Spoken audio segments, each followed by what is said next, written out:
देखो, अगर आपने गरीब के घर जन्म लिया है तो आप कभी भी अमीर नहीं बन सकते हो, कुछ रीज़न्स के वजह से। और आज के वीडियो में मैं उन्हीं रीज़न के बारे में बात करने वाला हूँ। नंबर 1 है स्टैंडर्ड। देखो, गरीब के घर में क्या सिखाया जाता है।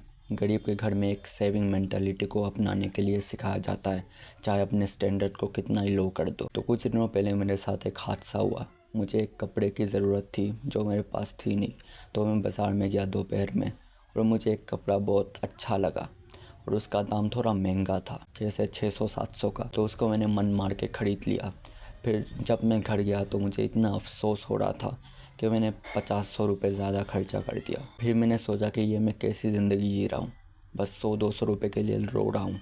क्या मेरा स्टैंडर्ड्स इतना लो हो गया? और यही चीज़ आपके साथ भी हुआ होगा काफ़ी बार, जहाँ आपको एक चीज़ पसंद आई मगर उसका दाम थोड़ा ज़्यादा था तो आप उसको ख़रीद नहीं सके, और ख़रीद भी सके तो 5-10 रुपये के लिए इतना लड़े दुकानदार से। तो अपने स्टैंडर्ड को हाई रखो। 5-10 रुपये ज़्यादा खर्च करने से कुछ नहीं होता। अगर वो जो कपड़ा मुझे ख़रीदना था, अगर मैं वो सस्ते क्वालिटी में ख़रीदता तो उसका अफसोस मुझे ज़िंदगी भर के लिए रहता।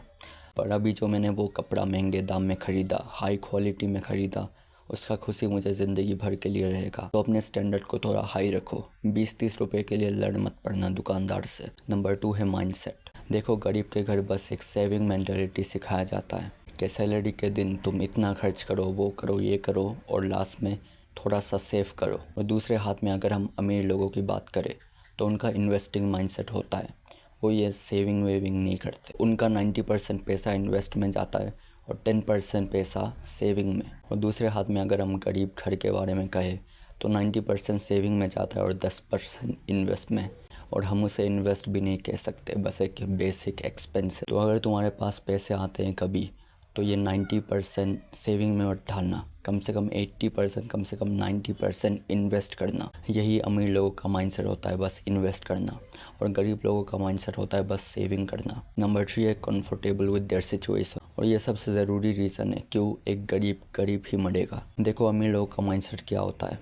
उनका माइंडसेट होता है कि वो बस ग्रो करे। उनका एक माइंडसेट होता है, उनका एक टारगेट होता है कि मैं ये अचीव करूँगा, वो अचीव करूँगा। और दूसरे हाथ में गरीब उसके सिचुएशन से कंफर्टेबल रहना सीखता है। और ये जन्म से ही सिखाया जाता है कि तू अपने सिचुएशन से कंफर्टेबल रहे, इससे आगे मत बढ़। आपने भी ये काफ़ी बार गौर किया होगा, एक अमीर का बेटा क्या करता है।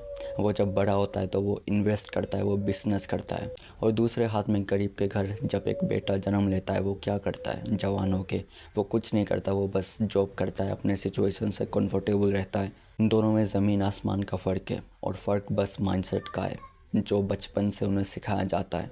तो यही बस 3 पॉइंट है क्यों गरीब कभी भी अमीर नहीं बन पाएगा। और अगर इसका पार्ट 2 चाहिए तो कमेंट करना।